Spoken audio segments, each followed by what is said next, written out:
की वजह से ही जानने लगते हैं। बिल्कुल। तो वही हम लोग के साथ भी वही है। आपसे क्या सवाल पूछूं मैं? मतलब आप सबसे सवाल पूछते आए हैं, मुझे यहाँ पर थोड़ी शर्म आ रही है आपसे सवाल पूछने में। सवाल आपको पूछना है, आप हमसे कहिएगा कि हम क्या सवाल पूछे। हम लोग तो एक एजुकेशन के सेक्टर से थे जी। और जब हम लोग इसकी शुरुआत किए थे एजुकेशन में, तो हमें नहीं लगा था कि इतना एजुकेशन को हम लोग वर्ल्ड लेवल तक ले जा सकते थे। जी। कहीं ना कहीं हमें भी इस चीज का दुख लगता था कि हमारी जो भारत का कल्चर था, हमारी जो संस्कृति थी, हमें विश्व गुरु कहा जाता था। दुनिया से लोग हमारे यहाँ पढ़ने आया करते थे, आज भारत से लोग जा रहे हैं। एक हमारा सपना है, पता नहीं कब ये पूरा होगा, कि बाहर से भी लोग यहाँ पढ़ने आएंगे और हम इस जन्म में इस सपने को पूरा होते देखकर ही जाएंगे। क्या बात है। लेकिन कुछ ना बहुत ही पिक्यूलर चीजें होती है जो कि टीचर्स करते हैं, जो एक क्लासरूम में होती है। जैसे कि आज की तारीख में अलाउड नहीं है, लेकिन हमारे ज़माने में तो चौक सीधा आगे से फेंक करके जहाँ पर हम बैठे हैं वहाँ पर निशानेबाजी लगाई जाती थी, या फिर get out of the class हो जाता था, या फिर नील डाउन होता था, या फिर मुर्गा बनाया जाता था, या फिर हैंड्स अप कर दिया जाता था। तो आप ये सब मिस करते हैं क्या व्हाइल यू टेक क्लास? नहीं, ये तब होती है जब क्लास बोरिंग हो जाती है तब। हाँ। तो हम लोग की पूरी कोशिश रहती है कि क्लास में कभी बोरिंग फील ना हो। तो हम अपने टीचर्स के ग्रुप में भी एक बात ये बोलते हैं कि फिजिक्स का सबसे उटपटांग चीज होता है क्वांटम फिजिक्स।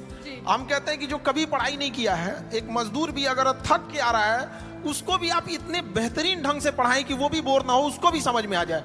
तो इसके लिए आपको मेहनत करना पड़ेगा। और हम टीचर्स को भी यही कहते हैं कि जिस तरह से एक फिल्म डायरेक्टर मेहनत करता है 2 घंटे की फिल्म के लिए 2 साल, आप भी 1 घंटे के क्लास के लिए 5 घंटे मेहनत कीजिए, कोई लड़का नहीं सोएगा। और हम तो लड़कों को भी यही कहते हैं कि हम पढ़ाते हैं, तुम्हारे में दम है तो भूल के दिखाओ। वाह क्या बात है।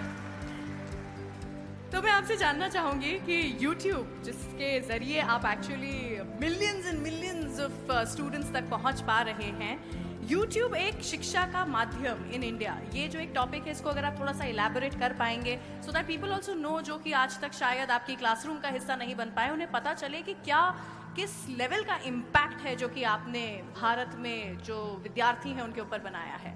YouTube एक शिक्षा का माध्यम। देखिए, पहले एजुकेशन, अभी क्या हो गया, एजुकेशन एडटेक हो चुका है। Edtech in the sense education के साथ साथ आपको टेक्नोलॉजी को भी लाना पड़ेगा। अब शुरुआत में हम लोग भी इसको एडॉप्ट नहीं कर पाए थे। 2019 के टाइम पे जब हमें कहा गया कि अब थोड़ा सा ऑनलाइन बताया जाए, तो चूंकि हमारे पास पटना में हम एक सेंट्रिक थे, वहाँ पे सबसे बड़ा क्लासरूम था, तो हमें लगता था कि लड़कों को हम यही पढ़ा रहे हैं। लेकिन उस समय जिन लड़कों को जगह नहीं मिलती थी तो कुछ खड़े रहते थे, जिन्हें नहीं मिल पाती थी वो घर लौटते थे। बाद में जब कोरोना आया तो मजबूरी में हमको आना पड़ा यहाँ पर, और कोई रास्ता ही नहीं बचा वहाँ पे। तो हम तो जैसे पहले पढ़ाते थे वैसे अभी भी पढ़ाते हैं, लेकिन पहले क्या था, एक क्लासरूम तक लिमिटेड थे, और अभी क्या है, यूट्यूब के माध्यम से हर जगह कोई भी देख सकता है। तो इससे कई फायदे भी हुए और कई नुकसान, मतलब फायदे ज्यादा हैं। अब जो पढ़ने वाला है वो डिस्ट्रैक्शन से कैसे बचता है, इससे ज्यादा फायदा स्टूडेंट्स को है।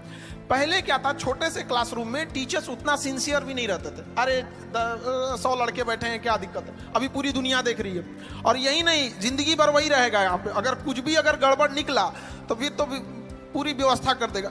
तो पहले के तुलना में पढ़ाई अब टीचर्स के लिए भी और मेहनत है, क्योंकि पहले तैयार करके आना है। पहले बोर्ड में ऐसे बना देते थे, अभी क्या है, स्क्रीन लगी रहती है, तो उस स्क्रीन पर क्या पीपीटी चलेगा, किस तरह के इमेजेज रहेंगे, वो पहले से लोड करने रहते हैं। तो ये लड़कों के लिए तो और बेनिफिशियल है। और यूट्यूब की एक खराबी है एजुकेशन के खास तौर पे, यहाँ की सर्वाइवल ऑफ द बेस्ट होगा यहाँ पे, क्योंकि यहाँ ऑप्शन सबके पास है, कोई भी देख सकता है, कंपेयर कर सकता है किसी और से। तो जब तक हम यूनिक नहीं देंगे, सबसे बेस्ट नहीं देंगे, तब तक वो चीजें लड़कों को अच्छी नहीं लगेगी। और हमारी भी कोशिश यही रहती है कि कोई भी टॉपिक पे अगर कोई क्लास हमारा देख रहा है, जैसे लेट सपोज अभी यूक्रेन और ये रसिया चल रहा है यहाँ पे, तो हमारी कोशिश ये रहती है कि उस क्लास को देखने के बाद उसके पास कोई डाउट ना रहे। इट मीन्स कि उस एक बार लेक्चर देख लिया तो उसका पूरा का पूरा सिस्टम पूरी समझ में आ जाना चाहिए। तो यूट्यूब भी एक अच्छा माध्यम है। इसकी एक और सबसे बड़ी खासियत ये है कि सारे लड़कों को शहर में बड़े सेंटर्स पे पैसे की कमी से नहीं बुला के पढ़ाया जा सकता। आज भी गरीबी की वजह से पढ़ाई छूट रही थी। तो ऑनलाइन में ये हुआ कि एक बार सेटअप कॉस्ट है, उस पे कितने लड़के पढ़ेंगे ये कोई लिमिट नहीं है। तो इससे क्या हुआ ना कि हम क्वालिटी एजुकेशन एकदम सस्ते में पहुंचा सकते हैं। हम 6 महीने का कोर्स 200 रुपए में पूरे गांव तक पहुंचा सकते हैं। और पहले कहा जाता था गवर्नमेंट 100 रुपए देती है तो पब्लिक तक कितना पहुंच पाता है, 15 रुपए की 30 रुपए कितना पहुंच पाता है। लेकिन उतना हम इतना कहते हैं कि हम लोग जितना पढ़ाते हैं उसका 100% गांव के अंतिम छोर तक पहुंचता है। जहां सड़क नहीं पहुंची है वहां भी एजुकेशन एकदम उस क्वालिटी का पहुंच पाता है। ये तो यूट्यूब और ऑनलाइन की फायदा है। आप क्या बात है। ये तो वैसे मेरे सवाल थे, लेकिन वो क्या है, कोई ऐसा मैसेज जो कि आप देना चाहते हैं यहाँ पर आज इस मंच पर लोगों को बताना चाहते हैं, प्लीज बताइए। देखिए, एजुकेशन के सेक्टर में एजुकेशन स्किल, आज के टाइम पे स्किल बहुत ज्यादा जरूरी है। लेकिन हमारा एजुकेशन सिस्टम किस बात पे है? इंफॉर्मेशन लेते रहो। क्या पढ़ रहे हैं? भारत की राजधानी कलकत्ता से उठा के अंग्रेजों ने लेके गए दिल्ली, वो सबको याद है। 1911 में घोषणा किया, 1912 में लेके चला गया। ये नहीं पढ़ा रहा है कि क्यों ले गया।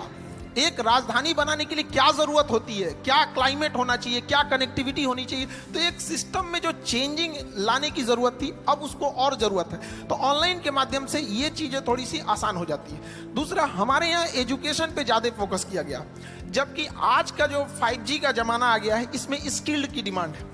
तो अभी एजुकेशन में 50% इंपॉर्टेंस हमें एजुकेशन और उतना ही इंपॉर्टेंस स्किल पर भी देना चाहिए, ताकि वो अपने पैरों पे जितना जल्दी खड़ा हो सके। हमें एम्प्लॉय, जो करंट एजुकेशन सिस्टम है उसके हिसाब से देखेंगे तो हमें ज़्यादा अच्छे एक एम्प्लॉय मिल पाएंगे, बट एक ब्रॉड लेवल पे थिंकिंग वाली डेवलपमेंट करने की अभी भी ज़रूरत है। एजुकेशन में अब जैसे आज़ादी के इतने साल हो गए, लेकिन आज भी हम लोग स्ट्रगल कर रहे हैं कि क्यों नहीं हम डेवलप हो पा रहे हैं। तो इसमें अगर देखेंगे तो एक बहुत बड़ा मिसिंग चीज हम लोग छोड़ते हैं, विमेंस को। गर्ल्स एजुकेशन को हम लोग छोड़ रहे हैं, और मेल जो है उन्हें लगता है कि अपने दम पे अकेले ही देश को लेके चले जाएंगे, और आज़ादी से लेके आज तक वो ट्राई कर रहे हैं। जिस दिन ये हमारे देश की विमेंस और मेंस एक साथ आ गए ना, उस दिन देश को आगे बढ़ने से कोई नहीं रोक सकता है। और जब तक हम उन्हें छोड़ेंगे, हम तो आज तक भी मेहनत कर रहे हैं। तो अच्छा, गांव के शहरी क्षेत्र में ये चीज है कि लोग महिलाओं को पढ़ने के लिए भेज देते हैं, लेकिन गांव में अभी भी ये चीजें हैं, वो नहीं भेजना चाहते हैं। हमारे यहाँ शुरुआत में जब गर्ल्स पढ़ने आती थी तो उनके गार्जियन आते थे और ये रिक्वेस्ट करते थे कि सर, मतलब घर से बाहर है, कोई दिक्कत तो नहीं होना चाहिए। आज लड़कियों की संख्या क्लास में हम लोग देखते हैं इतनी ट्रेमेंडसली ग्रो की है कि गार्जियन लोगों को भी, कई बार हम लोग के पास गार्जियन आते हैं, उन लोग हमसे कहते हैं कि सर यहाँ पे लड़कियां पढ़ रही हैं, कोई दिक्कत तो नहीं होने वाला है। हम लोग उनके लिए पूरी प्रॉपर व्यवस्था रखते हैं और कहते भी हैं लड़कियों से कि जो माँ बाप अगर आपको पढ़ने भेजे हैं तो समाज से लड़ के भेजे हैं, आपकी जिम्मेदारी ज्यादा बनती है। और अगर आप खाली हाथ गाँव लौटिएगा तो आप उन 100 लड़कियों का रास्ता रोक दीजिएगा जिनके माँ बाप पढ़ने के लिए भेजना चाहते थे। इसलिए ज्यादा जिम्मेदारी से पढ़िएगा।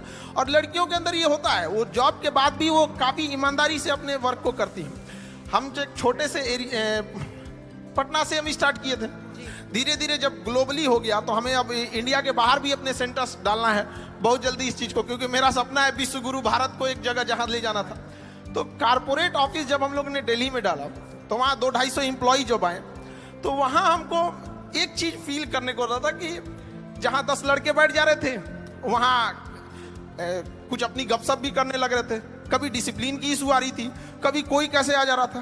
तो हम लोग सोचे कि इसको परेशान हो गए थे समझाते समझाते। आप बिलीव नहीं कीजिए, बिना मेहनत वो सॉल्व हो गया एक दिन के अंदर। हम लोग ने 15 के बीच में ना एक गर्ल्स को रख दिया। अब उसके बाद से कोई मेहनत नहीं करना, पूरी डिसिप्लिन है हर 10-15 के बीच में। तो ये तो पावर होता है उनके अंदर, तो उनको अपनी पावर पहचानने की जरूरत होती है। कई बार ना वो इतनी फ्रस्ट्रेट कर दिया जाता है उनको ना कि वो जिस लड़ाई को लड़ना चाहती है वो उससे भटक जाती है, क्योंकि उनको ना उनका अपनी शक्ति, उनके अंदर पावर है। जिस तरह से जामवंत की जरूरत थी हनुमान जी को उनकी शक्ति बताने के लिए, उस तरह से महिलाओं को भी अपनी शक्ति पहचानने की जरूरत है। और जिस दिन क्लास में, हम तो यही कहते हैं, जिस दिन किसी शिक्षण संस्थान में, एजुकेशन वाले में जितने लड़के हैं उतनी लड़कियां हो जाएंगी, तो फिर ज्यादा दिक्कत नहीं आने वाले कुछ समय में देश अपने से बदला हुआ नजर आने लगेगा। क्योंकि शिक्षा ही एक ऐसा जगह है, एक ऐसा हथियार है जिससे हम हर तरह की कुरीतियों से लड़ सकते हैं। और अगर बहुत सारे ऐसे एग्जाम्पल हमारे समाज में देखने को मिलेंगे जिनके पिताजी पढ़े थे लेकिन बेटा कुछ नहीं कर सका, लेकिन ऐसा एग्जाम्पल आपको ना मिलेगा कि जिसकी माँ पढ़ी हो और बेटा अनपढ़ रह गया हो। ये एक जिम्मेदारी होती है माँ की। हमको अभी भी याद है जब हम लोग पढ़ाई करते थे, मेरा कुछ अभी स्टूडेंट लाइफ में थे, तो मेरी मम्मी के पेट में पथरी था। तो वो डॉक्टर कह रहा था कि इसका इलाज करा लीजिए, बहुत रिस्की हो सकता है। लेकिन मेरी मम्मी कही कि नहीं, ये पैसा दे देंगे ना तो मेरा बेटवा पढ़ेगा कैसे। उस पथरी के पत्थर लेके मेरी मम्मी ने मेरा फीस भरा था। और हमको आज भी याद है कि हमको ना जब एग्जाम में हम लिख रहे थे तो मेरा ना वो हाथ कांप रहा था कि हमको किसी भी तरह से सक्सेस होना है, वरना हम अपनी माँ के लिए जिम्मेदार हम ही होंगे। तो मेरी मम्मी पढ़ी नहीं, लेकिन हम इतना तो कहते हैं कि अगर माँ पढ़ी नहीं हमको यहाँ पहुँचा दी, अगर पढ़ी रहती तो कहाँ पहुँचा देती। ये एक पावर होता है वीमेंस का। ब्यूटीफुल। तो हम सबसे हाथ जोड़ के विनती करेंगे कि 2 रोटी कम खाइए लेकिन बच्चों को पढ़ाइए, और प्लीज अपनी बेटियों को रास्ता मत रोकिए। वो इस देश को बदल सकती हैं। 1947 से पुरुष लोग मेहनत कर रहे हैं और उनको पता नहीं कब तक करना पड़ जाएगा, इसलिए आप लोग का साथ देना बहुत जरूरी है। और लड़कियों को भी कहते हैं कि अगर माँ बाप आपको पढ़ने के लिए बाहर भेज रहा है तो बड़ा समाज से लड़ के भेज रहा है, तो उस समाज का भी ख्याल रखना है कि जब बारिश होती है तो हम छाता लगाते हैं, बारिश तो अपने वक्त पे रुक ही जाएगी। तो समाज भले लड़कियों को पढ़ने ना दे, लेकिन छाता लगाना है, समाज से लड़ना है, और माँ बाप को यह साबित करना है कि समाज यही ना कहता है कि घर से बाहर जाएगी तो शायद संस्कार भूल जाए। माँ बाप को यह विश्वास दिला के रखना है। लड़कियों से भी कहेंगे कि बाहर निकलने के बाद, सफल होने के बाद माँ बाप को यह सिखाना है कि देखिए हमें संस्कार में 4 गुना बढ़ोतरी हो गई, आपको जिसका डर था हम वो कभी नहीं होने देंगे, हम आपके लिए हमेशा खड़े रहेंगे। तो एजुकेशन, हमें बहुत खुशी होती है जब लड़कियां पढ़ने आती है। एक बार हमारे संस्था की एक बात थी कि रात का एक बैच था 8 से 9 का, और अचानक बारिश आ गई, और इतनी जोर से बारिश आई थी कि छुट्टी देना पॉसिबल नहीं था। लड़के तो भाग गए कैसे भी भीग भाग के, कुछ लड़कियां बच गई, बेचारी कैसे जाएंगे। तो हम उस समय कुछ बस वगैरह जहां तहां से इंतजाम करा के उनके हॉस्टल भेजे कि जिनका इधर है, और लगभग 11 बज गए। उसके कुछ दिन, 1-2 दिन बाद उनके गार्जियन आए और थैंक्स कहे कि सर आप इतना किए एजुकेशन के लिए। तो हमें उनसे कहे कि नहीं, ये आपकी गलतफहमी है कि हम इन लड़कियों के लिए या आपकी बेटियों के लिए किए। हम उनके लिए कहें कि जिनके अंदर देश बदलने की क्षमता है। हम जो भी किए ये उन लड़कियों के लिए किए जिनके सही में, जिनके अंदर देश बदलने की क्षमता रहेगी। तो एजुकेशन के लिए हम जरूर कहेंगे कि इस जगह में थोड़ी सी कमी होती है, तो लड़कियों को आगे जरूर बढ़ाया जाए। मैं मतलब आई डोंट हैव वर्ड्स, शब्द नहीं है मेरे पास यहाँ पर अब कुछ कहने के लिए। आपको कितने एम्प्लॉयज हैं अब आपके पास, मैं बता रहे थे? अलग अलग सेंटर पे अलग अलग हैं, बट कुल जिस मिला के सेंटर का हम अगर देखा एग्जांपल जाए- दिए हैं तो लगभग उसमें 250 से 300 अगर है। इंडिया में देखें तो मतलब कुल मिला के आपके पास कितने हैं? खान सर द ब्रांड के पास में कितने एम्प्लॉयज हैं? अभी तो हम लोग 250 से मतलब 400 के आसपास हैं, बट इसको बहुत जल्दी हम लोग और ब्रॉड लेके जाएंगे। 400 के आसपास नहीं होता है, 400 लोग हैं जो कि आपके जी, साथ जी। में इसमें जुड़ गए हैं। It's amazing.